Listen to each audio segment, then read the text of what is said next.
Ano if less than 60 years old pa, but more than 15 years na ang GSIS contributions? Totoo ba na age 60 pa mag-start ang pension ni GSIS? Ano matatanggap ni GSIS member? Answer, ang sagot natin friends is based po sa website ni GSIS. So may nabasa po tayo.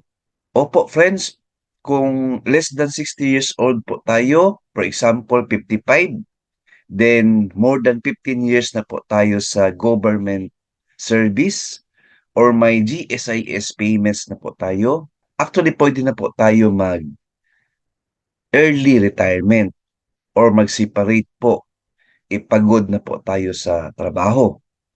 And qualify po tayo sa pension benefits ni GSIS at age 60. Totoo po yung 60 years old ang pension ni GSIS.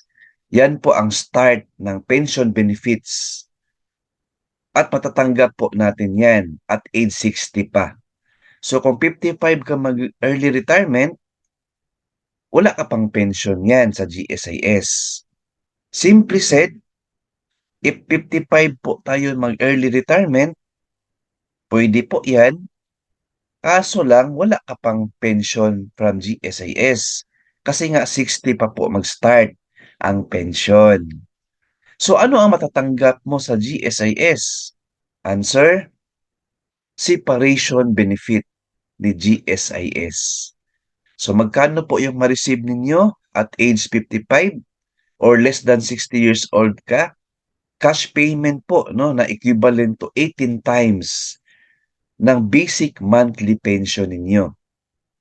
Payable upon separation. So automatic po yan ma'am or sir. So mabayaran po tayo niyan ni GSIS if approve na po yung application natin. Outright po yan, ibigay. So kahit hindi ka pa 60 years old, ibigay na po yan yung separation benefit. 18 times po sa basic monthly pension ninyo. Ngayon, yung monthly pension ninyo will start at age 60 pa po. Ayan po, very clear. So, paano mag-compute ng basic monthly pension? May formula po tayo. 0.025 times average monthly compensation plus 700 times period with paid premiums. Again, please take note, 0.025 times AMC or average monthly compensation plus 700 times PPP. So, please watch my video sa channel ko. Nagawan ko ito ng video. Or simply, punta ka sa GSIS branch. Magpa-compute po tayo sa basic monthly pension.